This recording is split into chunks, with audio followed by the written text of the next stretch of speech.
ustedes. Es un video interactivo que habla acerca sobre el contexto histórico de las cartas, porque estaremos hablando un poquito sobre ahí las cartas de Pablo. Entonces, ahí para que pongan atención, es un pequeño video, un video muy corto de 5 minutos, y con eso vamos a introducir la clase del día de hoy.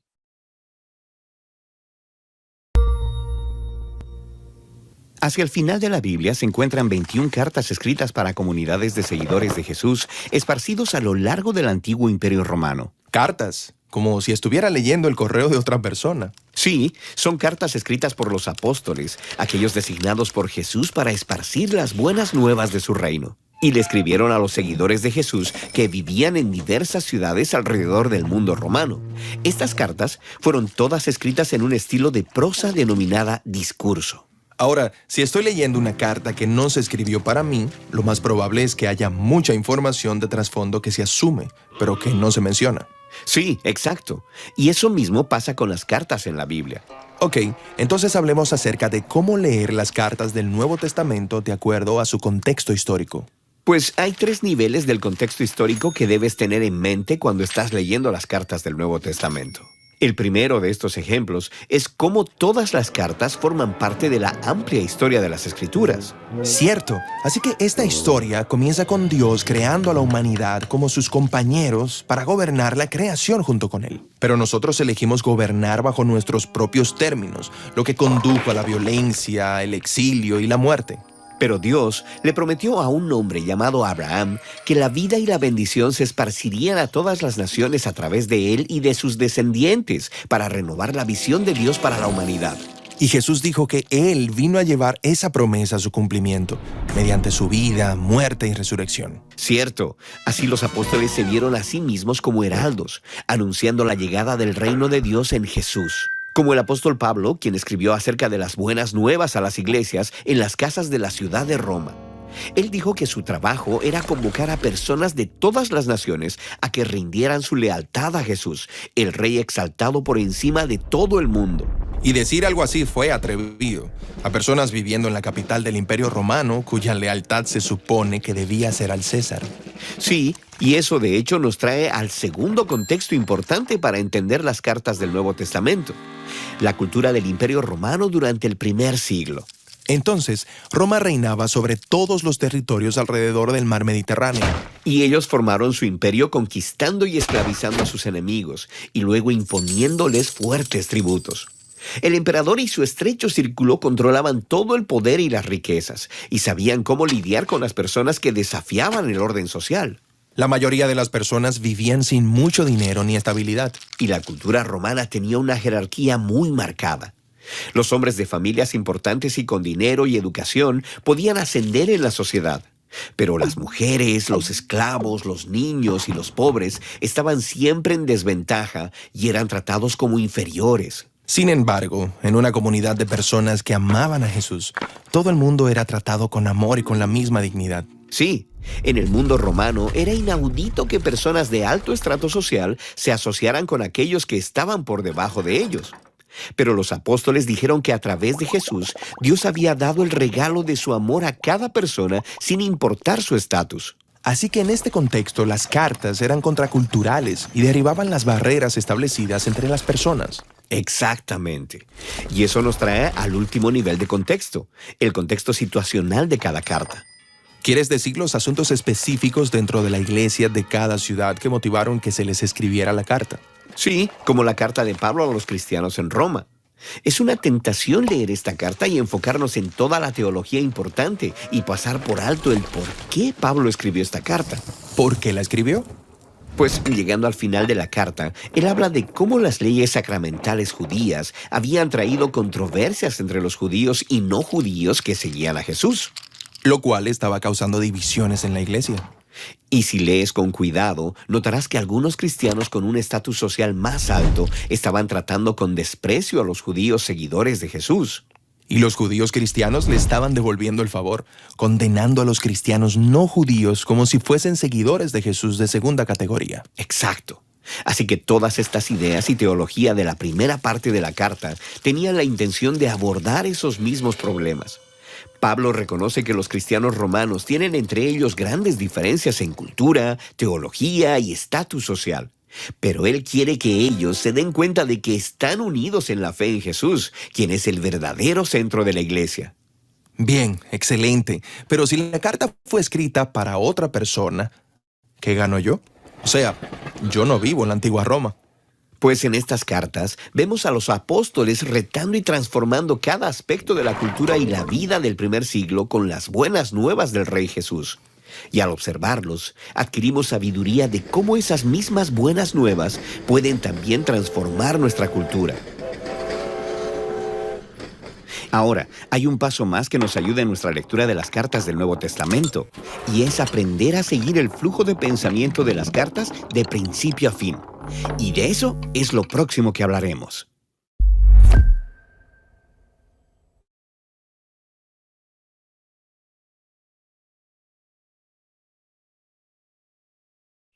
Me gusta esta página de Biblia Project, es muy ilustrativo para los que nos gusta el tema de ver.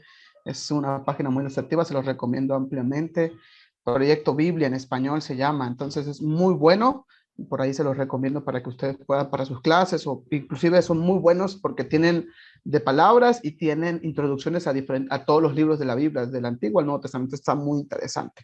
Bueno, déjenme compartir mi presentación del día de hoy. Acá está la clase que nos corresponde el día de hoy. Déjenme mover esto por acá.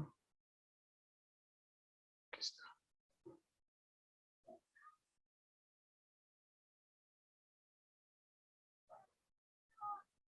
Acá está. Esto ya lo vimos la semana pasada. También los nombres y que quedamos que específicamente íbamos a hablar de el Hijo del Hombre. Esa es la frase que íbamos a hablar específicamente el día de hoy. Decíamos Mesías, una frase política que tenía que ver con una perspectiva del Antiguo Testamento, pero específicamente el título del Hijo del Hombre es el que nos íbamos a enfocar en la clase del día de hoy. Bueno, antes de comenzar, esta gráfica es muy importante. Yo de todos modos les voy a enviar, como les he enviado, la clase grabada y el PowerPoint de esta clase también. Me gusta esta gráfica porque tenemos del lado izquierdo, de izquierda a derecha, tenemos el lado izquierdo. Déjenme ver si aquí tengo para apuntar. Aquí está. Bueno, aquí está. Tenemos de izquierda a derecha y tenemos el periodo o el año, la fecha, el acontecimiento, la historia y la publicación. Me gusta esta gráfica por eso, porque es muy ilustrativa. Entonces tenemos acá del año 0 al 30 después de Cristo.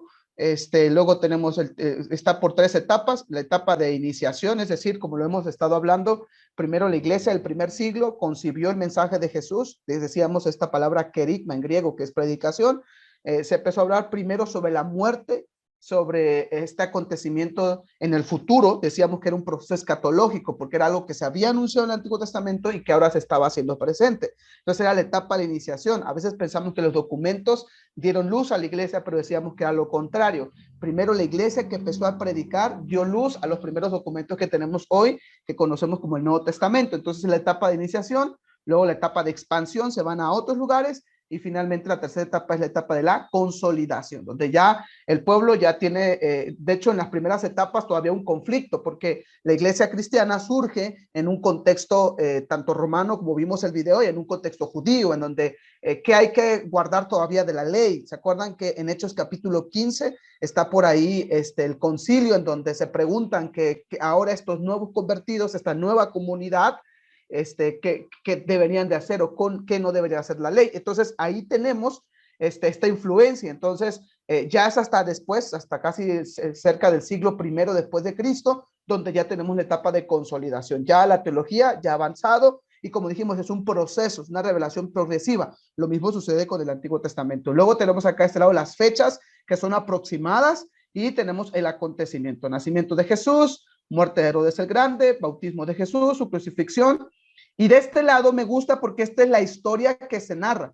Y miren, de lado aquí no tenemos publicación, porque a veces parecería que mientras está sucediendo la historia de Jesús hay una cámara que lo está guardando todo. Sin embargo, lo que dijimos en las clases pasadas, que fue todo un proceso. La iglesia reflexionó sobre el mensaje de los discípulos y dijimos que el resultado del canon del Nuevo Testamento que tenemos el día de hoy es el resultado de la reflexión de la iglesia, pero también fue que varios personas, de entre ellos los testimonios oculares, en este caso los apóstoles, ya habían muerto, entonces era necesario escribir documentos sobre el mensaje que Jesús había dicho. Pero es interesante que después el que da el mensaje se convierte en el mismo mensaje, es decir, Jesús se enseña sobre lo que él dice, pero también el mensaje que ahora da la comunidad del primer siglo, que se llama como el querigma. Este mensaje ahora es no solamente de lo que dijo Jesús, sino también sobre la persona de Jesús. Y la iglesia empezó a reflexionar, ¿era este el Mesías? ¿Es él el que nos ha de salvar? La obra de Jesús, como el tema de lo que veremos hoy con las cartas de Pablo, cuando Pablo ya empezó a entender el tema de la justificación, la regeneración, la gracia y todas estas palabras, propiciación, todas estas palabras domingueras, pero fue en esta comprensión. Y entonces así fue como se fue dando el canon del Nuevo Testamento, fue lo que dijimos en clases pasadas. Entonces, luego tenemos la época de la expansión, iniciación, porque es el inicio, y hablamos un poquito sobre el reino de Dios se ha acercado, y hablamos a qué se refería todos esos documentos sobre que el reino de Dios se ha acercado. Hablamos de dos tipos en dos sentidos, un sentido escatológico, ese reino que se había anunciado, ahora está presente, y también escatológico en el sentido del futuro, es un reino que ya está estable. Y la clase pasada todavía comenté algo en detalle sobre el tema del milenio. Yo creo de manera particular, bueno, yo creo lo que la Biblia dice, que la Biblia dice que ya estamos ahora, es el momento donde ahora estamos disfrutando de ese reino que se inauguró con Jesucristo y que culminará o que continuará más bien, se establecerá en el momento que Cristo venga por segunda vez. Entonces, esa es la idea. Y después tenemos la época de la expansión. Obviamente aquí ya es la conversión de Pablo, que hablaremos un poquito sobre su vida el día de hoy. El concilio de Jerusalén, 2 años de prisión de Pablo en Jerusalén y Cesarea. ¿Dónde lo cuenta? O la historia, ¿dónde está registrada? Tenemos el libro de Hechos, que claro está, es todo el registro de, y las epístolas de Pablo. Eso es importante porque Pablo nos ayuda a comprender ciertas cartas, dónde está. Por ejemplo, tenemos las últimas cartas, primera, segunda de Timoteo y Tito, que ahorita estoy dando en el Seminario Teológico Bautista Mexicano en la materia de epístolas pastorales, y en esta materia nosotros estamos viendo que ya son las últimas cartas de Pablo, está en su último arresto Pablo, ya está en Roma, es probable que ya está en un momento complicado. Éfeso, por ejemplo, las cartas de la prisión, específicamente Efesios, Colosenses, Filemón, Filipenses, estas las tenemos cuando Pablo está ahí, es probable que sea en su segundo viaje misionero, entonces ahí nos ayudan a situar un poquito eso, por eso tenemos aquí epístolas de Pablo. Y la publicación, esta gráfica, que claro, cada gráfica, cada tabla no va a coincidir. Algunos creen que uno de los documentos más antiguos que se tiene es la carta de Santiago, sobre todo porque Santiago es el medio hermano de Jesús, también conocido como Jacobo, que es la palabra, la transliteración de Jacob, Santiago, ya la traducción, tenemos ahí su carta de Santiago, es muy probable que sea el primer documento. Sin embargo, de manera personal, creo que uno de los primeros documentos de Pablo es Primera Tesalonicenses o Gálatas. Por ahí, cualquiera de esas dos cartas es de los primeros documentos de Pablo. Pero algunos también han coincidido que Santiago ha sido el primer documento escrito que nosotros tenemos, canónico, que tenemos del Nuevo Testamento. Ahora, que se haya aprobado casi hasta el final. De hecho, Santiago es de los últimos documentos del Nuevo Testamento en ser parte del canon del Nuevo Testamento, porque ahí hay ciertos detalles, porque ya ven que Santiago dice que de nada sirve la fe si no te lleva a las obras. Entonces, ese detalle, inclusive Martín Lutero, ahora que estamos en este año, en este mes conmemorando la Reforma Protestante, ya dentro de unas semanas, Lutero casi desecha a Santiago por ese tema. Y luego tenemos Gálatas, donde Pablo ya hace una reflexión sobre, bueno, viene de una comunidad judía, pero ahora ¿quiénes somos? O sea, Gálatas te va a responder la pregunta, ¿quién soy? ¿Por qué lo soy? ¿Y a dónde voy? Eso es interesante de Gálatas. ¿Quién soy? Ahora soy libre. Dice, ya no hay judío, ya no hay griego, ya no hay esclavo. Todos somos unos en Cristo. Y ahora, ¿qué hago? ¿Para qué estoy? Te responde Gálatas, que esta libertad no venga a ser como de ocasión, sino que uséis la libertad para, y es ahí donde se va a hablar acerca de eso, Gálatas. Luego tenemos las cartas de primer y segundo de Tesalonicenses, donde Pablo tiene un tinte más escatológico, pero más adelante nos vamos a enfocar específicamente esas cartas. Luego tenemos primera, segunda de Corintios, Romanos, y miren dónde aparece por primera vez el primer evangelio. ¿Se acuerdan que en nuestra primera sesión decíamos que el primer documento que tenemos de registro sobre la vida de Jesús no son los evangelios, aunque más ampliados sí son los evangelios, y el primero es Marcos? Sin embargo, el primer documento que tenemos escrito sobre la reflexión que la comunidad del primer siglo, o bien dice Rodolfo Bultmann en su libro de Teología del Nuevo Testamento, la comunidad helenística, y es helenística porque esta idea del helenismo era esta influencia de la perspectiva griega. ¿Se acuerdan que era el imperio greco-romano? Después que cae el imperio medo-persa, llega Alejandro Magno, termina Alejandro Magno y queda a cargo de sus 4 grandes dirigentes, y se expande tanto el imperio de Grecia que aun cuando ya no estaban en turno dirigiendo, su influencia tanto cultural, religiosa, científica, si podemos llamarlo así, seguía hasta en esa época. Entonces, tenemos ahí esta influencia, y la comunidad que recibe este mensaje de parte de Jesús, y luego los apóstoles comparten ese mensaje a esa comunidad. Dice Rodolfo Bultmann en su libro de Teología del Nuevo Testamento que se le conoce como la reflexión de la comunidad helenística, porque había una influencia del helenismo. Entonces tenemos ahí el primer documento escrito que se reflexiona sobre la vida de Jesús, sobre el mensaje, pero específicamente lo interesante es que lo que reflexiona Pablo no es más del mensaje de Jesús, sino lo primero que reflexiona es sobre su muerte. Y ahí aprendimos 1 Corintios capítulo 15, ¿se acuerda? Porque yo lo que recibí, como dice las escrituras, que Jesús murió y resucitó al tercer día conforme a las escrituras. Y cuando Pablo se está refiriendo a las escrituras, no se está refiriendo al Nuevo Testamento. Yo cuántas veces he escuchado, no, es que los discípulos leían la Biblia, el Nuevo Testamento. No, porque pues tal vez estaba produciendo, ¿no? Entonces, o que Pablo leía también o meditaba en los evangelios cuando todavía no se habían escrito. Entonces, Pablo está refiriendo cuando dice ahí escrituras, la palabra en griego que aparece es grafas, y se está refiriendo específicamente a las escrituras del Antiguo Testamento. Esa reflexión de lo que se había hecho en el Antiguo Testamento ahora está presente en Jesús, y como lo veremos en la sesión de hoy sobre esta frase de el Hijo del Hombre, que tiene también un tinte escatológico. Y entonces ahí está 1 Corintios capítulo 15, pero ya el primer evangelio como tal, escrito, bien redactado, es el evangelio de Marcos, que dijimos en las sesiones pasadas que como eran 4 evangelios, hay 4 grandes pensadores, o vamos a decirlo así, 4 grandes teólogos que van a influir en el Nuevo Testamento. ¿Se acuerda? Mateo con su evangelio, Pedro, que va a influenciar tanto a Lucas, porque ahí está el discurso en el capítulo 3, y también tenemos ahí al evangelio de Marcos, que Marcos, aunque no es apóstol, decíamos en las sesiones pasadas, pero es alguien que es la versión de Pedro sobre el evangelio de Jesús. Luego tenemos a Lucas, y Lucas obviamente el libro de Hechos, su evangelio, y ahí su influencia es el apóstol Pablo. Entonces es Mateo, Pedro, Pablo como uno de los últimos apóstoles, y finalmente el apóstol Juan, que tenemos ahí específicamente una sección que más adelante vamos a aprender sobre la literatura juánica, que es el evangelio de Juan, sus 3 cartas y el Apocalipsis. Y ahí tenemos los 4 grandes personas que influyeron en el Nuevo Testamento, grandes pensadores o grandes teólogos, vamos a decirlo así, la reflexión sobre la vida de Jesús. Entonces tenemos Marcos, Colosenses, Filemón, Efesios, Filipenses. Aquí está, miren, del lado izquierdo está la prisión en Roma, y aquí aparecen estas 4 grandes cartas. Luego tenemos, después de eso, Mateo, Lucas y Hechos, que es un solo tomo, aunque a veces se estudian distintos, deberíamos estudiarlos en un conjunto porque es como la continuación. De hecho, lo dice Lucas en su libro en el libro de Hechos. Lo que te escribí, oh Teófilo, anteriormente, es decir, en el Evangelio de Lucas, ahora va a compartir sobre la experiencia de la comunidad del primer siglo. Y luego tenemos las últimas cartas de Pablo, 1 Timoteo, Tito, y acá está arresto domiciliario en Roma, donde es probable que el apóstol Pablo pase sus últimos años de vida y donde ya se ha llevado hacia ser sacrificado. Tenemos 1 de Pedro, Timoteo, Hebreos, Judas, y tenemos 1, 2, 3 de Juan, que son las últimas, ¿ya vieron?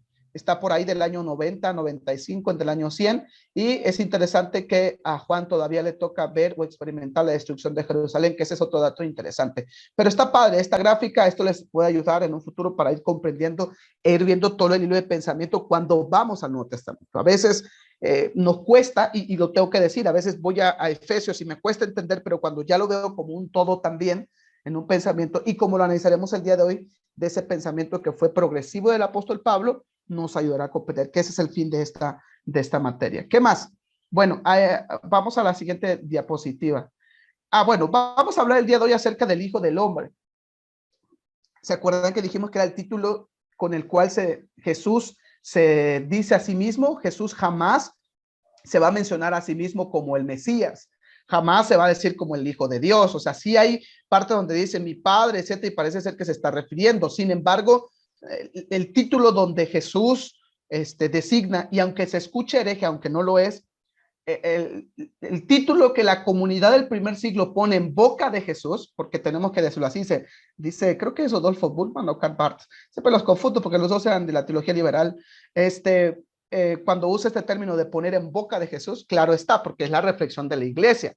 O sea, ellos tienen una reflexión histórica de lo que Jesús dijo, por eso esa idea de ponen en boca de Jesús no es una herejía o una blasfemia, ¿no? Pero así es esa idea para que no vaya a quedar en ese sentido en su mente. Bueno, entonces el título que ponen en boca de Jesús nunca es Mesías o cualquier otro, siempre es el Hijo del Hombre. Y ahorita vamos a ver algunas apreciaciones sobre eso y varios pasajes bíblicos, no los vamos a leer todos, pero vamos a ver algunos que son interesantes para ver esta parte final que nos toca y al final terminamos con la parte del apóstol Pablo. Bueno, desde el punto de vista teológico, una de las designaciones mesiánicas más importantes que nosotros podemos encontrar en los evangelios sinópticos, que la palabra sinóptico, yo siempre he pensado, siempre me confundía con la palabra sinóptico, pero yo siempre llegaba a concebir que sinóptico significaba igual, que la palabra en griego más o menos es la idea, que es historias similares. Bueno, el título mesiánico más importante en los evangelios sinópticos, Mateo, Marcos y Lucas, es la del Hijo del Hombre. Y son importantísimos por tres cuestiones. En primer lugar, porque en la tradición evangélica, el Hijo del Hombre era la favorita de Jesús. De hecho, cuando usted lee los evangelios, Mateo, Marcos y Lucas, va a aparecer un montonal de veces. De hecho, ahorita lo vamos a ver. Hay un montón de textos en donde aparece y siempre se identifica a Jesús a sí mismo con este título, el Hijo del Hombre. De hecho, es el único título que Jesús utilizó con toda libertad. Específicamente en los evangelios sinópticos. Perdón, porque ya en la literatura juánica tenemos que inclusive le usa el yo soy, los 7 yo soy, etcétera. Ya es una comprensión distinta, pero específicamente en los evangelios sinópticos tenemos el título el Hijo del Hombre. En segundo lugar, nadie utiliza nunca ese título para designar a Jesús. De hecho, cuando vemos los evangelios, jamás vemos que se refieren a Jesús como el Hijo del Hombre. Siempre recordarán que en la sesión pasada hablamos de este soldado que está debajo de Jesús y dice, este verdaderamente era el Hijo de Dios. O Bartimeo, ¿se acuerdan que Bartimeo dice, Hijo de David, ten misericordia de mí, que también es uno de los títulos que se usan en los evangelios sinópticos? Sin embargo, nadie más, además de Jesús, usa ese título para designarse a sí mismo. Y en tercer lugar, no hay pruebas, por ejemplo, en el libro de Hechos o en las cartas de la iglesia primitiva, donde se le llamara a Jesús el Hijo del Hombre. La única ocasión en la que aparece el título, aparte de los evangelios, lo encontramos por ahí en Hechos capítulo 7, versículo 56. Vayamos ahí, en donde Esteban está siendo apedreado y donde aparece, es la única vez que aparece en la demás parte del Nuevo Testamento este título del Hijo del Hombre. Capítulo 7, versículo 56 dice, y dijo, he aquí veo los cielos abiertos y al Hijo del Hombre de pie a la diestra de Dios. De ahí no encontramos ni en las cartas de Pablo, ni en los demás documentos del Nuevo Testamento este título. Además, solamente los encontramos en los evangelios sinópticos. Solamente en los evangelios ponen en boca de Jesús por lo menos más de 65 veces aparece este título, el Hijo del Hombre. Imagínense, 65 veces. Es sorprendente que ese título nunca llegara a ser una designación mesiánica de Jesús de parte de la iglesia primitiva. De hecho, uno de los títulos, dice Rodolfo Bultmann en su libro Teología del Nuevo Testamento, que uno de los títulos que usan, y de Pablo va a reflexionar ese título, es el título que se traduce del hebreo al griego, que es en griego, perdón, en hebreo es Adonai, mi Señor, y se transforma en el Nuevo Testamento a Kurios, que es la palabra que se usa para Señor. Y recordarán que Pablo es uno de los títulos favoritos que usa de Jesús, ¿no? Él es Señor de la creación, toda lengua confesará que Jesucristo es el Señor para gloria de Dios Padre. Es el título. Ahí vemos que Pablo representa la reflexión de la comunidad del primer siglo, pero los evangelistas, y es necesario que tomemos una parte de esta clase y de este curso para ver acerca de este título de el Hijo del Hombre. Bueno, en primer lugar, hablemos, déjenme aquí para que lo pueda ver. Ahí está. En primer lugar, hablemos acerca de antecedentes, los antecedentes del Hijo del Hombre. Acá está arriba el subtítulo, antecedentes. Uno de los antecedentes que tenemos, había que recurrir al Antiguo Testamento para designar sobre este título el Hijo del Hombre como una idea mesiánica, porque la palabra que se usa en el Antiguo Testamento es Mesías, y ya en sesiones pasadas decía que al principio era un proceso, un sacerdote, un rey, un profeta era ungido, la palabra Mesías. Pero más adelante, después del exilio de Babilonia, en el periodo también testamentario, este título Mesías tomó un tinte ya específicamente para una persona. Y ahorita vamos a ver que también, inclusive en los documentos conocidos como deuterocanónicos o también apócrifos, es decir, que no están dentro de nuestra Biblia, son extracanónicos, por eso se llaman deuterocanónicos o apócrifos, que no me gusta decir apócrifos porque la palabra apócrifo es como cultos o algo así. Y yo creo que nos ayudan bastante los documentos deuterocanónicos. Por ejemplo, primer y segundo libro de Macabeos nos ayuda a entender un poquito lo que Daniel explica en los últimos capítulos de su libro. Entonces yo creo que son importantes. Y sobre todo, porque algo interesante, la iglesia del primer siglo leyó los deuterocanónicos, los leía. Eso es interesante. De hecho, el autor de Judas, una de las cartas que hay en el Nuevo Testamento, lee a un autor deuterocanónico que es el libro de Enoc, Apocalipsis de Enoc, y ahí donde habla y dice que el cuerpo peleaban Jesús y el arcángel Miguel peleaban por el cuerpo de Moisés. Eso es interesante, ¿no? Pero la comunidad del primer siglo lo leía. Cerrando paréntesis, para esta designación del Hijo del Hombre, habría que irnos a Ezequiel, que también en Ezequiel aparece en algunos pasajes. Por ejemplo, la expresión aparece por lo menos unas 90 veces, y en algunos sentidos parece ser que se está refiriendo al profeta Ezequiel, y en algunos otros se está refiriendo a otra persona. Por ejemplo, solamente consultemos dos pasajes, usted tendrá tiempo bastante ahí en su casa para poder profundizar en esos. Ezequiel, capítulo 2, versículo 1. Ezequiel, capítulo 2, versículo 1. Yo lo voy a leer en la Reina Valera actualizada, que es una versión de Mundo Hispano, y que hace tiempo me lo regalaron y me gusta la versión. Ezequiel, capítulo 2, versículo 1, dice: y me dijo, oh hijo de hombre, ponte en pie y hablaré contigo. Obviamente se está refiriendo a Ezequiel. Ezequiel capítulo 3, versículo 6, 3, 6, dice, no, perdón, son 2, 1, luego es 2, 3, 2, 3, dice, y me dijo, oh hijo de hombre, ahí aparece otra vez esta designación, hijo de hombre, 2, 6, pero tú, oh hijo de hombre, no temas, no desmayes de ellos ni de tus palabras. Y luego ya nos vamos hasta el capítulo 2, versículo 8. Pero tú, oh hijo de hombre, y es que el sentido es que en el Antiguo Testamento, recordarán que la traducción de la Biblia en hebreo al griego, que era el idioma conocido en la época de Jesús y en la época del apóstol Pablo, que aunque si bien también se hablaba arameo, de hecho Jesús habla en arameo. Yo estoy leyendo actualmente una versión que se llama la Biblia, la traducción Peshitta, que es la traducción del texto en arameo. Jesús habla en arameo y está traducido en español. Es una traducción interesante, por ahí se lo recomiendo. Hace poco lo publicó VIH en español, para que no digan que solamente comparto el mundo hispano, pero VIH en español compartió hace algunos años sacó una versión de la Peshitta en español, y es interesante porque hay ciertas palabras que se usan en arameo. Ya se los había mencionado en alguna sesión, por ejemplo, Abba, que es la palabra padre, Talitakumi, etcétera, y que los evangelistas tuvieron que traducirlo al idioma conocido en ese entonces, que era el griego. Entonces, cerrando paréntesis, lo que sucede con Ezequiel es que algunos han pensado que estas designaciones del Hijo del Hombre, que específicamente lo estamos viendo que está hablando a Ezequiel, pero que como en algunos pasajes que se está refiriendo a cierta persona, pero que al mismo tiempo se está refiriendo a otra persona. Parece ser que se está designando a otra persona, en ese sentido, como un sentido escatológico hacia el Mesías en el futuro. Y ahí tenemos varias veces que aparece en el libro de Ezequiel esta palabra Hijo de Hombre. Otro pasaje, y específicamente donde más aparece y donde tiene más tinte mesiánico, es en el libro del profeta Daniel, específicamente capítulo 7 en adelante, donde es esta visión de las bestias. Se acordarán que hay dos visiones paralelas en el libro de Daniel, capítulo 2 y capítulo 7. Ambas significan que aunque vengan diferentes naciones, Dios gobierna. La única diferencia es que en el capítulo 2 es una estatua con diferentes tipos o materiales, oro, cobre, etcétera, y en el capítulo 7 son bestias. La idea es lo mismo, significa o se le llama paralelismo, que es enseñar la misma idea, pero con símbolos o con ideas totalmente distintas, pero el propósito es el mismo, ¿no? Y en el capítulo 2 de Daniel tenemos que es una piedra que destruye, pero en el capítulo 7 tenemos al anciano de días que se sienta y al hijo del hombre.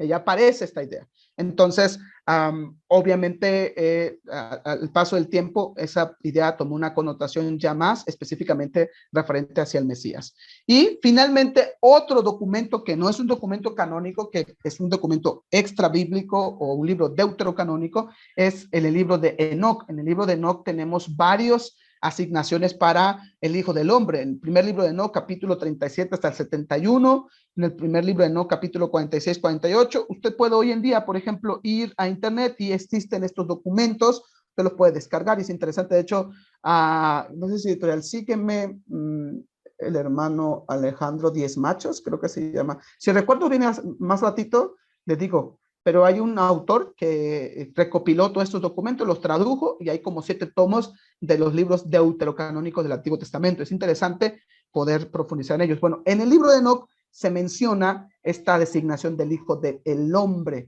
que lo menciono porque el libro de Enoc era un libro que la comunidad judía leía, no como la Torá o como los Neviim o los Ketubim, pero que sí era un documento que leía, y el Hijo del Hombre se ha convertido en un título mesiánico que señala entonces una figura celestial que al mismo tiempo también es preexistente y que desciende a la tierra para sentarse en el trono, para juzgar, destruir a los malos. Esa es la idea, muy similar al libro de Daniel. Y menciono el libro de Enoc porque el libro de Enoc es un libro que consta de 5 partes y se han encontrado fragmentos de 4 de ellas escritos allá en un lugar llamado el Qumran o los rollos del Mar Muerto, aunque no se han encontrado algunas semejanzas, pero esto ha llevado a muchos estudiosos a la conclusión de que las semejanzas que aparecen ahí, inclusive semejanzas precristianas, han sido utilizadas para entender algunos conceptos, sobre todo el concepto del Hijo del Hombre. Entonces, algo interesante por ahí. Si quieres saber un poquito sobre este documento de los rollos del Mar Muerto, le recomiendo un libro del hermano F. Bruce,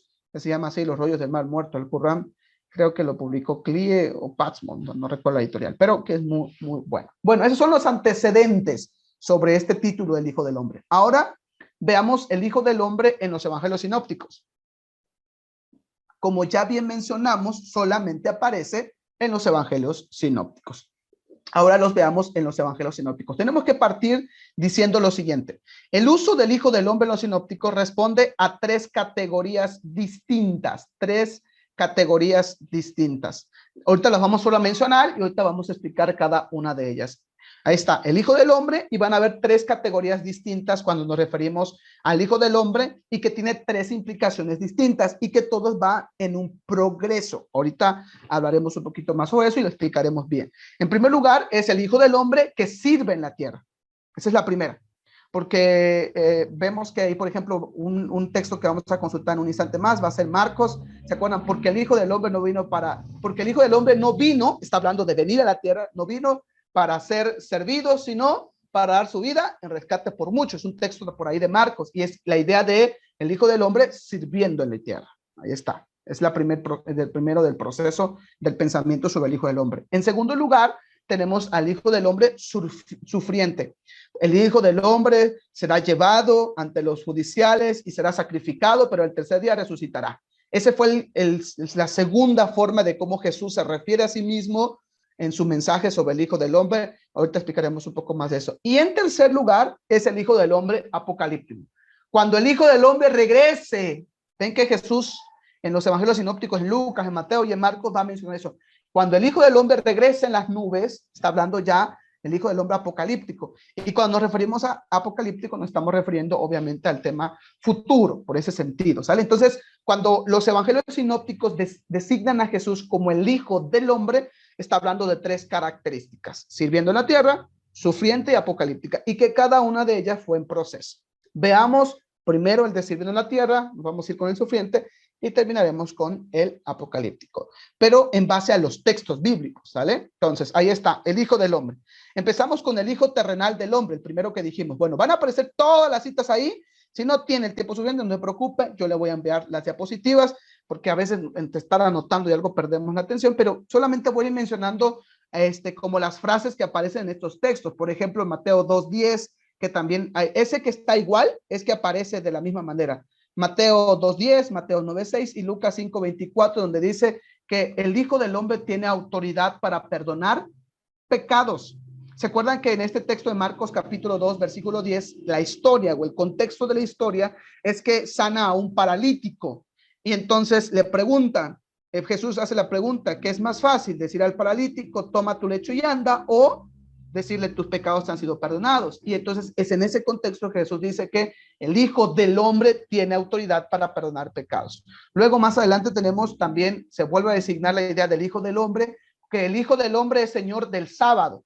Todos estos textos que aparecen aquí y todas las ideas del Hijo del Hombre tienen que ver con el concepto del Hijo del Hombre en el sentido terrenal, es decir, la idea de que Dios se ha humanado, está entre nosotros y que eso no quita su soberanía ni quita su poder, dejó su gloria, pero jamás dejó su poder, pero en el sentido de el Hijo del Hombre terrenal. Tenemos, por ejemplo, Mateo 11:29, donde dice, el Hijo del Hombre ha venido, etcétera, etcétera. Luego, Mateo 8:20, el Hijo del Hombre no tiene dónde reposar su cabeza. ¿Se acuerda que uno de ellos quería seguirles, pero le dice, el Hijo del Hombre no tiene dónde reposar su cabeza? Lo que quiere descifrar esta parte es el tema de la humanidad. Y esto es importantísimo dentro de la teología del Nuevo Testamento. Jesús fue 100% hombre, porque si no, no hubiese la satisfacción, es decir, esta idea de propiciación, esta palabra propiciación es interesante, que es decir, el pago por nuestros pecados no hubiese tenido sentido. De hecho, por eso Pablo, cuando defiende la resurrección, dice, si Jesús no hubiese resucitado, vana sería nuestra fe. Pero ¿cuál es el mayor acto, el mayor milagro del Nuevo Testamento y de toda la Biblia? La encarnación. Si Jesús no se hubiese encarnado, entonces no hubiese resurrección, no hubiese crucifixión, no hubiese nada, y entonces obviamente no tenía nada de sentido. Entonces, el mayor milagro, aunque a mí me encanta cuando se abre el mar, etcétera, el mayor milagro que nosotros tenemos es el milagro de la encarnación. Y estos textos donde hablan del Hijo del Hombre específicamente quieren hablar de eso, de la humanidad de Jesús, pero claro está, también es 100% Dios. Por ejemplo, Mateo 12:32 y Lucas 12:10, que es un paralelo, dice, se perdonará la palabra, nadie se le perdonará la palabra contra el Hijo del Hombre. Luego cuando Jesús pregunta acá, ¿quién dicen los hombres que es el Hijo del Hombre? Ahí tenemos esa idea. ¿Quién dicen que es el Hijo del Hombre? O sea, para hablar acerca de quién es Jesús. Por ejemplo, en esta parábola de la semilla, dice, el Hijo del Hombre siembra la buena semilla. Ahí está, otra vez está hablando del inicio del reinado, el inicio del reino de Dios que se ha acercado, la humanidad de Jesús. Luego tenemos Lucas 19:10, aquí está, el Hijo del Hombre vino a buscar y a salvar lo que se había perdido. Ven que inclusive son textos que no sabemos, pero ahora ya con esta idea o esta concepción de que el Hijo del Hombre, el título que se asigna a sí mismo Jesús, y que en primer lugar tiene una connotación de humanidad y del sentido de servicio terrenal. Y finalmente, Lucas 22:28, entregará Judas al Hijo del Hombre con un beso. Ahí tenemos. Y en segundo lugar, decíamos el Hijo del Hombre sufriente, que si hablaríamos un poquito de un antecedente, esto del Hijo sufriente es una reflexión también a lo que pasa con el profeta Isaías. Por ejemplo, tenemos ahí a Isaías 53, que son los textos que leemos, por ejemplo, en Semana Santa, el siervo sufriente, ¿no? Donde él llevó nuestras enfermedades, que por cierto, es interesante que no está hablando de enfermedades físicas, ¿no? Aunque creo que Dios puede sanarnos del COVID lo que quiera, pero yo veo que agarran ese texto y dicen, él llevó nuestras enfermedades. Está hablando de la mayor enfermedad que tenemos, que es el pecado. Pero bueno, el chiste es que este pasaje de Isaías 53 del siervo sufriente es una reflexión ahora en el Nuevo Testamento sobre el Hijo del Hombre sufriente. Veamos ahí todos los textos que aparecen. Igual, no los vamos a leer todos, solo voy a leer donde aparece la idea del Hijo del Hombre. Por ejemplo, Marcos 8:31, el Hijo del Hombre debe sufrir. Miren, lo que sucede es que primero, es un progreso. Los primeros capítulos, los primeros textos sobre el Hijo del Hombre es una reflexión sobre la humanidad de Jesús, sobre su encarnación. Cuando los discípulos concibieron y entendieron del Hijo del Hombre, ahora Jesús fue alumbrando un poco más el sentido y ahora va a hablar sobre su muerte. Primero va a hablar sobre su obra. El Hijo del Hombre vino a salvar lo que se había perdido. El Hijo del Hombre tiene autoridad para esto. El Hijo del Hombre es el hijo del es el dueño del sábado. Todo tiene que ver con su humanidad en el sentido terrenal. Y luego la siguiente comprensión, el siguiente bloque que estamos viendo es el Hijo del Hombre ahora ya en una reflexión de que el Hijo del Hombre tiene que sufrir, tiene que padecer y tiene que ser sacrificado. Por ejemplo, tenemos Marcos 9:12, que el paralelo está en Mateo 17:12, que dice, igual, el Hijo del Hombre sufrirá. Marcos 9:9, Mateo 17:9, el Hijo del Hombre resucitado de entre los muertos. Luego tenemos Marcos 9:31, el Hijo del Hombre será entregado en mano de los hombres. Esto es interesante, esta idea que el Hijo del Hombre será entregado en mano de los hombres. O sea, el texto en griego es interesante porque la idea es que en su humanidad Jesús iba a ser entregado, pero y ahora será entregado. En griego hay algo que se le conoce como el pasivo divino, y el pasivo, hay tres voces para que un poquito más poder entender ese concepto. En griego existen tres tipos de voces: la voz activa, la voz pasiva y la voz media. La voz activa es cuando se hace una acción. Por ejemplo, yo doy mi clase en Teología del Nuevo Testamento. Pasiva, mis alumnos me ven o mis alumnos me escuchan. Ustedes están haciendo la acción, pero yo estoy involucrado en. Y finalmente, yo me escucho a mí mismo. Ahí están los tres tipos de voces en griego. Entonces, pero específicamente el pasivo divino es cuando Dios se involucra. Por ejemplo, en Apocalipsis, cuando dice, y se le dio autoridad para que destruyese a la tercera parte de la tierra. Se le dio autoridad, es un pasivo divino. Entonces, cuando dice aquí el texto, el Hijo del Hombre será entregado en manos de los hombres, no es que ellos lo agarraron o lo entregaron, sino que él mismo se está dando. Eso es maravilloso y eso se ve en el texto en griego. Quería abrir ese pequeño paréntesis porque me llama la atención mucho ese texto de que el Hijo del Hombre será entregado en manos de los hombres. No ellos, ojo, no dice ellos lo agarrarán o ellos lo van a tomar. Dice será entregado, y ahí está el pasivo divino. O sea, Dios está dando su vida por nosotros, nadie se la está quitando, y él mismo lo dice, nadie me la quita, sino yo mismo la doy, ¿no? Y eso es interesante en este texto. Luego tenemos 10:45 de Mateo, que aparece, Marcos, perdón, y aparece Mateo 20:28, es la tercera vez que Jesús anuncia su muerte, y dice, el Hijo del Hombre vino para servir y para dar su vida en rescate por muchos. Y luego tenemos Marcos 14:21, y acá aparecen los paralelos, y el Hijo del Hombre hace como está escrito acerca de él, pero hay del traidor. Cuando habla acerca de Judas, dice, el Hijo del Hombre hace como está escrito acerca de él, dice el autor, pero hay del traidor. Se está hablando de su humanidad, pero en el sentido de su mesianismo sufriente. Y finalmente, Marcos 14, Mateo 12:40 y Lucas 11:30. El Hijo del Hombre estará 3 días bajo la tierra, y hace una semejanza con Jonás. Así como Jonás, dice, el Hijo del Hombre estará 3 días bajo la tierra, pero está hablando de la idea de, en el sentido de el siervo sufriente, en el sentido de salvación. Ahora, ven cómo va el proceso. Primero tenemos que, y esto lo mismo sucede en nuestra vida. Primero tenemos que comprender quién es Jesús, o sea, él es Dios, él vino a salvar lo que se había perdido. Luego comprendo su obra. De hecho, en la teología sistemática, una materia que yo doy, primero se enseña la persona de Jesús, su obra. Parece ser que debería ser al revés, primero hablar sobre la muerte de Jesús, sobre su resurrección, pero la idea es que primero comprendes quién es Jesús, su persona, y luego comprendes su obra, para que entonces entiendas qué es lo que quiere. Y aquí viene la tercer bloque que dijimos a continuación, que es el Hijo del Hombre apocalíptico. Y ahí tenemos un montonal, ahí sí tenemos más textos, solamente vamos a ver algunos. Por ejemplo, Marcos 8:38, Mateo 17:26 y Lucas 9:26, que dice, cuando venga en la gloria de su Padre con los santos ángeles, cuando venga el Hijo del Hombre en gloria. Ahora está hablando en el sentido apocalíptico, pero no es en el sentido apocalíptico, obviamente en el tema simbólico y referente ahora a su venida. ¿Ven otra vez el proceso? Primero comprendes la persona de Jesús, su obra, y finalmente su venida y lo que resultó el que haya muerto por mí y haya resucitado. Por ejemplo, Marcos 13:26, Mateo 24:30 y Lucas 21:27 son paralelos. Y la idea dice, verán al Hijo del Hombre venir entre las nubes con gran gloria. Verán al Hijo del Hombre. No dice verán al Mesías, verán al Señor, que eso ya es la reflexión de Pablo, verán al Señor, etc. Pero dice siempre verán al Hijo del Hombre. Luego tenemos aquí tercero, Marcos 14:62, Mateo 26:64 y Lucas 22:69, que dice, verán al Hijo del Hombre sentado a la diestra del poder, viniendo entre las nubes del cielo.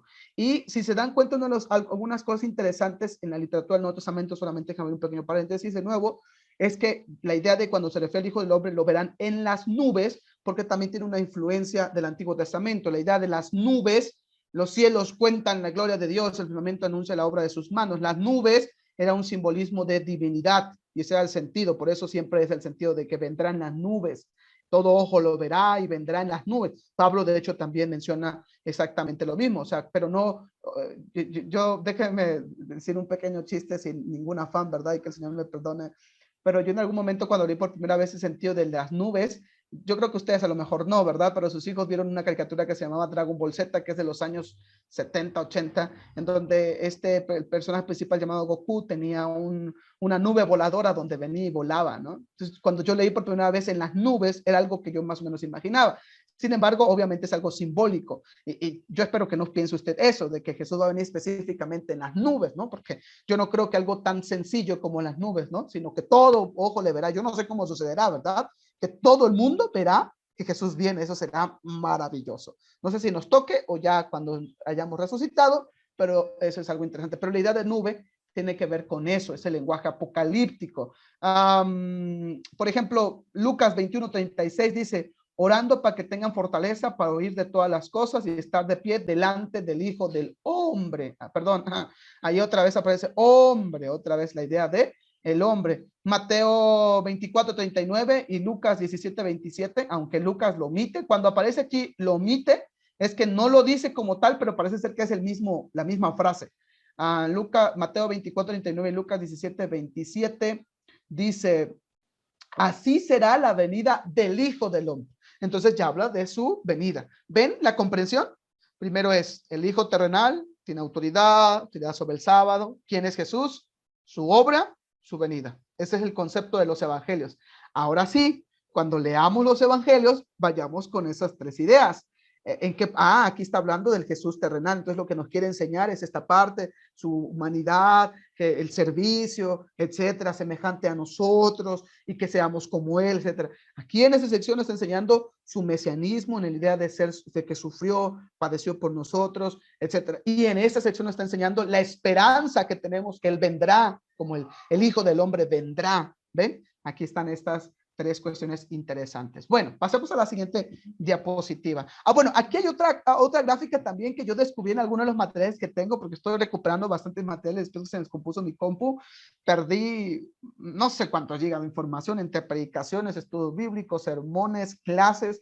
No tienen idea, casi me enfermo de coraje de que perdí un montón de cosas, pero bueno, por algo el Señor sabe que había que renovar estos cursos. Este curso ya lo tenía preparado, pero había que hacerlo de nuevo, pero bueno, muy bien las cosas que modifiqué. Entonces, por algo el Señor sabe que te perdieron las cosas, ¿verdad? He estado recuperando algunos materiales y en un material vi esta gráfica, es interesante también. Miren, algo que me llama mucho la atención. Déjenme ver si aquí le puedo dar zoom, acercar. Aquí está, acercar. Aquí está. Acá está, miren. Algo interesante es, aquí nos aparece igual la fecha, la cronología, es decir, la actividad. Y acá viene algo muy importante que viene donde se narra, igual como en la gráfica anterior, pero aquí obviamente está hablando del libro de los Hechos, ¿no? El libro de los Hechos, porque es donde es la narración sobre la vida de la iglesia, sobre la vida de Pablo. Porque ahorita vamos a entrar al último tema que nos toca, que es el proceso teológico en el pensamiento de Pablo. Entonces tenemos la primera comunidad, martirio de Esteban, fueron dispersos, etcétera. Pablo visita a los responsables de la iglesia, Agripa, primera misión de Pablo, etcétera. Y miren, acá aparece Pablo en Corinto, y aquí en Corinto, cuando él está en Corinto, escribe su primera carta, que es primera de Tesalonicenses. Es interesante, ¿no? Que él está en Corinto cuando escribe primera de Tesalonicenses. Y ahorita vamos a ver, cuando veamos el proceso del pensamiento de Pablo, cómo primero es un pensamiento escatológico, porque como dijimos en las primeras sesiones, la idea de escatológico es algo del pasado que se está haciendo presente, pero que también tiene una idea futura. Luego tenemos, bueno, y de aquel lado tenemos como las fechas, ¿no? Aproximadas, aquí están, aproximadas. Luego tenemos la tercera misión de Pablo, Pablo pasa 2 años, 2 meses en Éfeso, tras haber recorrido Galacia y Frigia, y aquí escribe en su primer arresto, las cartas, perdón, todavía no está, ya lo quiero arrestar a Pablo. Aquí escribe las cartas de Corinto, Gálatas, Filipenses, y acá está entre paréntesis y con preguntas Filipenses, porque también lo tenemos acá. Algunos piensan que se escribió en este viaje o se escribió cuando Pablo estaba apresado. Entonces ahí está como el debate, por eso está con preguntas Filipenses. Luego tenemos estando en Corinto, escribe la carta a los romanos, ya con un tinte más sobre la salvación, que ahorita veremos sobre eso. Y finalmente, acá está del 61 al 63, escribe la carta a Colosenses, Efesios, Filemón, que es cuando él está en su primer encarcelamiento. Entonces ahí tenemos. Y termina Hechos, capítulo 28, y dice, Hechos termina diciendo, y Pablo compartía el evangelio abiertamente. Y ya Hechos ya no nos habla más. Por eso necesitamos leer primero, segundo libro de primero, segunda carta de Timoteo y Tito, porque ya nos narra un poquito ahí sobre la vida de Pablo ya después de esta época, ¿no? Pero esta gráfica interesante, igual se los voy a mandar para que lo puedan tener, ¿sale? Bueno, vamos ahora sí al último tema que nos corresponde el día de hoy, que es el desarrollo de la teología bíblica del Nuevo Testamento, y específicamente nos vamos a referir a la teología del apóstol Pablo, ¿sale? Bueno, empecemos la primera. Va a estar en 4. La teología del apóstol Pablo y la teología, obviamente, si estamos hablando de Pablo, es toda la del Nuevo Testamento, pero ya hablamos de los evangelios sinópticos, el concepto del reino, el concepto del Hijo del Hombre, etcétera. Ahora vamos a hablar el pensamiento de las demás cartas, que casi son 13 cartas del Nuevo Testamento, en el pensamiento de Pablo.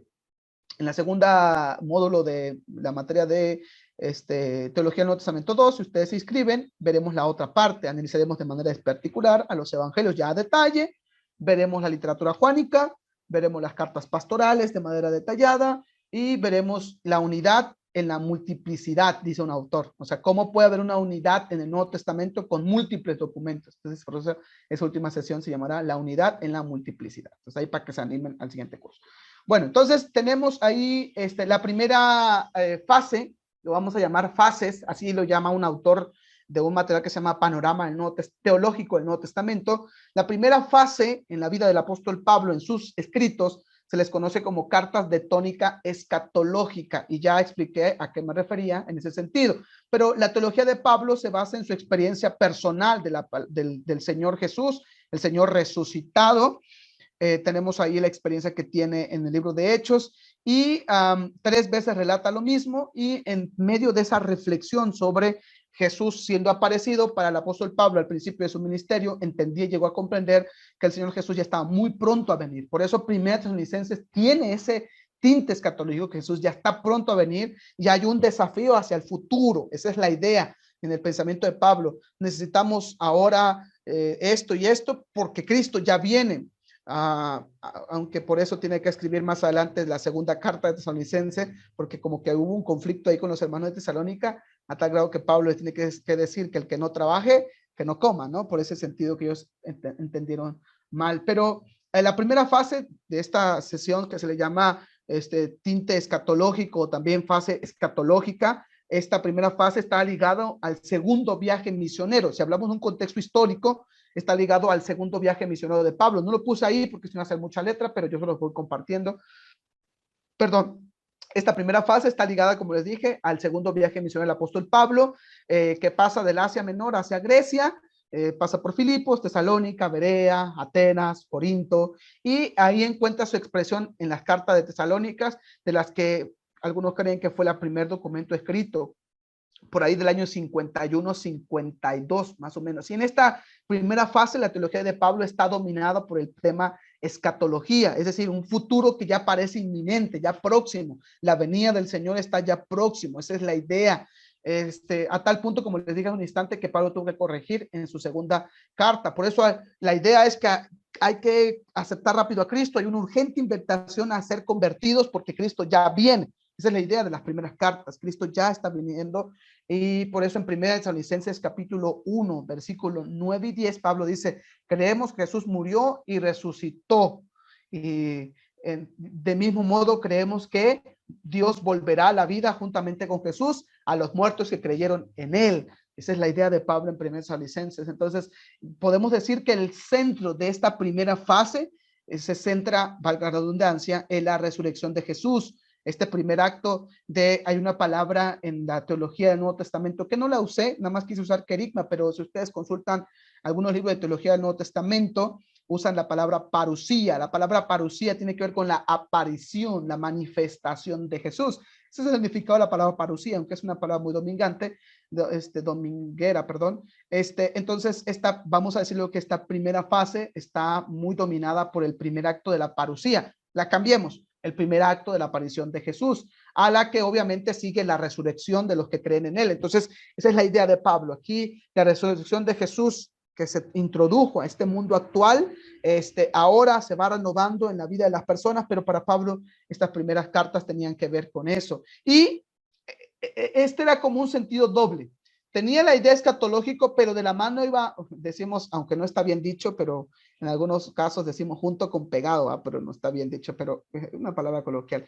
Va junto con pegado, si así lo queremos decir, la ética y la escatología, en el sentido de escatología de la venida de Cristo. Es el que está viniendo y el que ya va a venir pronto. Y como él ya viene, yo tengo que tener una ética de manera correcta. Ese es el tinte de estas esta primera etapa, o esta primera, vamos a decirlo así, esta primera etapa, sí, o también la primera fase, si así lo queremos decir. La segunda fase son las cartas que insisten en la actualidad de la salvación y en la vida de las comunidades. También se les conoce o también se le va a conocer como la fase soteriológica. Repito, soteriológica. Porque la palabra, bueno, se le llama así en ese sentido soteriológica. Yo prefiero poner así como ahí el tema de la salvación. La primera escatología, la venida de Cristo está inminente. La segunda etapa es el tema de la salvación. Son cartas que van a hablar sobre la salvación. Y se le llama soteriología, de donde proviene una doctrina que se le conoce como la doctrina, es así, que se le conoce la doctrina soteriológica. Y esa idea proviene de un verbo en griego que es soter, que significa salvación, en el sentido de la idea de Cristo que nos ha salvado. Por eso es soteriología. Hay que explicar eso porque si no solamente se convierte en una palabra dominguera, ¿no? Y no tiene sentido. Bueno, en estas cartas aparecen primera, segunda carta de Corintios, tenemos Gálatas, ahí igual quedaría como el signo de interrogación Filipenses y Romanos, donde se va a tocar más el tema de la salvación, y sobre todo Romanos. Romanos es la carta magna del apóstol Pablo. Yo le tengo mucho respeto a esa carta. No es que la demás Biblia no, pero para mí Romanos es una de las cartas más complicadas del apóstol Pablo. Creo que fue su tesis doctoral o algo así, no sé, ¿verdad? Pero porque va a hablar sobre el tema de la salvación, como primero, o sea, se va a dividir en dos Romanos. ¿Por qué está perdido la sociedad? La solución que está en Cristo, y ahora que estamos en Cristo, ¿qué tenemos que hacer? Por eso es que en el capítulo 11, creo 13, algo así, va a hablar sobre que ahora, cómo irán si no hay quien les ha hablado, cuáles mozos son los pies y los que anuncian las buenas nuevas de paz. ¿Quiénes éramos sin Cristo? ¿Cómo era la sociedad? Está perdida, por eso dice en Romanos capítulo 3, por cuanto todos pecaron, están separados de la gloria de Dios. Pero luego te va a dar la solución. Capítulo 5, más Dios muestra su amor para con nosotros, en que aún siendo pecadores, Cristo murió por nosotros y Él es nuestra justificación. Llega al capítulo 8 y luego, ya que sabes eso, ahora lo tienes que llevar a la práctica. Pero es el tema de la salvación. Lo mismo sucede en Primera de Corintios, donde va a hablar de que ahora que hemos muerto en Cristo, somos nuevas criaturas, ¿no? ¿Dónde lo dice? Corinto. Es el tema de la salvación. Estas cartas se les van a llamar así como la fase soteriológica. Es decir, que está representada sobre el tema de la salvación, sobre todo la carta de Romanos, una de ellas. Entonces podemos decir que la mirada de Pablo, en vez del futuro, como era la etapa anterior, la etapa escatológica, se dirige ahora hacia el presente. ¿Por qué hemos sido salvados? ¿Por qué ahora el cristiano está en este mundo? Sí, Cristo viene, la venida futura del Señor, pero se proyecta desde esta perspectiva. Viene porque ya vino, y porque vino, porque ahora somos salvos, porque estamos en Cristo. Y esa es la idea de estas cartas. Tienen más ese tinte, este fundamento de Pablo en estas cartas tiene que ver con ese sentido, la obra de Cristo representada en un nuevo sentido de salvación. Los hombres con todo su saber no han sido capaces de conocer a Cristo, su sabiduría, lo que va a decir Primera de Corintios capítulo 1 y 2. Entonces estas cartas son las que tienen que ver con el tema de la salvación. Gálatas, por ejemplo, Ahora pues estamos libres en Cristo, ¿no? Es la idea de la libertad que Dios nos ha dado. Ahora a través de Cristo dice, ya no hay judío, ya no hay griego, esclavo, libre, mujer, hombre, todos somos uno en Cristo. Esta segunda fase ya es el tema de salvación. Y la tercera fase es la fase de, acá yo le puse las cartas de la cautividad que tienen que ver o se les conoce como la fase cristológica o también histórico-cósmico. Ahorita les voy a explicar un poquito sobre eso. Repito, fase cristológica, histórico-cósmico. Se le llama fase cristológica porque son las cartas donde se va a hablar sobre quién es Jesús. Es justamente en Efesios, en Filemón, en Colosenses. ¿Qué ha hecho Jesús? ¿No? ¿Quién es Jesús? Colosenses dice, y exhibió a las potestades y clavándolos en la cruz. O sea, ¿quién es Jesús? Dice Colosenses, me encanta, y ese texto que los testigos de Jehová constantemente usan, mal usados, que dicen que él es el primogénito de toda la creación, ¿no? Colosenses 3, 2, creo que es. Déjenme ir bien a la cita para no errarle. Colosenses, acá está. Colosenses capítulo 1 es. Capítulo 1, versículo 15 en adelante. Dice, Él es la imagen del Dios invisible, el primogénito de toda la creación. Y allá aparece una palabra en griego que es protótokos. Es decir, el primero, y luego dice de toda la creación, es decir, que está por encima de la creación. El problema es que los testigos de Jehová dicen que Él es el primer ser creado de toda la creación. No, no, no.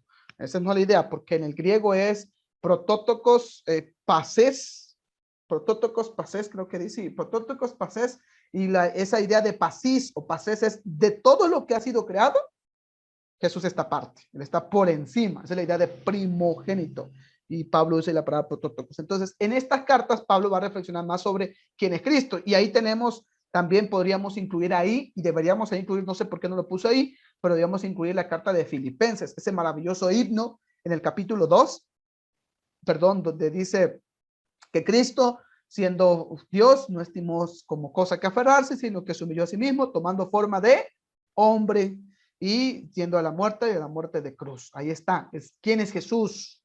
¿No? Y habla de la persona de Jesús. Y esta fase se llama cristológica porque Pablo ya reflexiona sobre quién es Jesús. Ven otra vez, ahora aquí el sentido es distinto. Primero es su obra y luego su persona. En el sentido de Pablo cambia, pero otra vez es lo mismo. En los evangelios era primero su persona, su obra y luego el sentido escatológico. Pero en el caso de Pablo es primero el sentido escatológico porque es lo último que influye en los evangelios en él, o bueno, los apóstoles más bien, ¿verdad? Porque él no leyó los evangelios, no existían todavía. El sentido escatológico, luego viene su obra y finalmente termina con su persona, o no termina porque todavía nos falta una fase más, el tema de la persona. Ya en esta fase conocida como fase cristológica se le llama histórica porque Pablo va a hablar de que Jesús es una persona histórica, el Jesús histórico, lo que Rodolfo Bultmann en su Teología del Nuevo Testamento hablar del Jesús histórico, existió Jesús. Recomiendo un libro del hermano César Vidal que se llama ¿Por qué soy cristiano? Y uno de los primeros argumentos que da, porque son como argumentos cada uno de los capítulos, uno de los primeros argumentos en el primer capítulo dice que yo soy cristiano porque creo en la verdad. Y dice que una de las cosas interesantes es que hay documentos exactos en ese sentido. Lucas, como buen historiador, sobre la vida de Jesús. Existió un Jesús histórico, ¿no? Entonces, en esta parte, Pablo va a reflexionar sobre la persona de Jesús. Está ligada, podemos decir aquí, a su cuarto viaje de Palestina hacia Roma, la capital del imperio, donde permanece en un arresto que se le conoce como un arresto domiciliario, donde Pablo está arrestado, pero está en un arresto domiciliario donde él puede escribir, y eso es interesante, porque Pablo, aún estando en una condición de encarcelado, escribe cartas sobre la persona de Jesús. Eso es maravilloso. Este sería una pequeña reflexión, si me dejan abrir este paréntesis. O sea, cuando estamos pasando momentos complicados, pensamos que no podemos servir al Señor, quizás por nuestra edad, quizás porque estamos pasando un momento difícil en el ministerio de salud, en el trabajo. Pero Pablo, en el peor momento, si así lo quiere decir, o lo podemos decir, escribe cartas y reflexiona sobre quién es Cristo, y ahí escribe Filipenses, escribe Efesios, escribe Colosenses y escribe Filemón, las cartas de la cautividad, en donde específicamente va a hablar sobre la persona de Jesús, quién es Jesús, lo que ha hecho Jesús. Pablo, en medio de sus cadenas, en medio de un sufrimiento físico, en medio de todo eso, alcanza ahora una idea de el futuro, la primera fase, la fase escatológica, del presente, la fase soteriológica que dijimos, y ahora se proyecta hacia el pasado. ¿Quién era este Jesús? Y va a decir que es el preexistente Hijo de Dios. O sea, vean otra vez, esto es interesante. Pablo se proyecta del futuro, ahora, la fase escatológica, la primera, en la fase segunda que vimos, la fase soteriológica que hizo Cristo en nuestra salvación, pero ahora se va hacia el pasado, sobre la preexistencia, la divinidad de Jesús. Por eso es que Colosenses va a decir, es el primogénito de toda la creación. Entonces, está por encima de. Ya la reflexión de Pablo está en ese sentido. Y finalmente, la última fase es la fase conocida como la fase centrada en las organizaciones. Podemos decir que esta última fase se le conoce como la fase de administración, la fase de la iglesia. Ya Pablo se va a escribir cartas en su proceso teológico específicamente sobre qué es la iglesia, en qué sentido es la iglesia, para qué existe la iglesia. Y aquí se van a escribir 3 cartas que se le conoce como cartas pastorales, que es primera, segunda de Timoteo y Tito, que justamente esa materia estoy dando ahorita en el Seminario Teológico Bautista Mexicano, y le decía a mis alumnos que se toman esta materia, que aunque ustedes no sean pastores, estudiar esta carta es maravilloso, porque habla de la administración en la iglesia. Son las cartas llamadas pastorales, y algunos piensan que se le atribuye a un discípulo de Pablo quien escribe, y él la está redactando. Aquí tenemos 1 Timoteo, 2 de Timoteo y Tito, y es aquí donde encontramos aquel maravilloso texto de que la iglesia es baluarte de la verdad, ¿no? ¿Qué es la iglesia? ¿Cuál es la función de la iglesia? Dice, y mando que oren por los que están en eminencia. ¿Qué debe de hacer la iglesia? Cuidar de la sana doctrina, cuidar de los falsos maestros. Ahora, es un proceso en la teología de Pablo. Primero en el sentido del futuro, luego en el sentido del presente, de su presente, en la fase soteriológica, luego se proyecta hasta el pasado, en la fase que acabamos de ver, la tercera fase, que es la fase conocida como la fase, también conocida como la idea de la fase cristológica. Deme 2 minutitos, tómense 2 minutitos, ahorita regreso.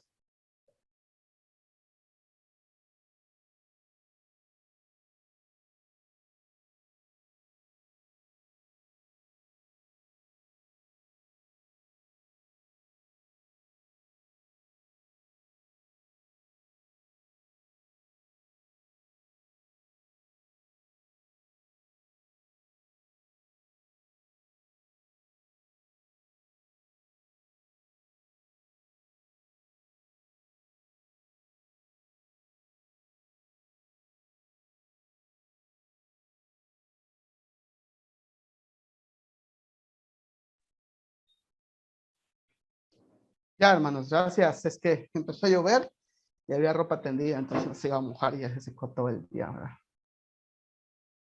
Acá en Chiapas empezó a llover, entonces, bueno, entonces, esta última sección es interesante, ¿no? El proceso del pensamiento del Nuevo Testamento en la vida del apóstol Pablo, pero ya vista de esta manera, ¿ya ven?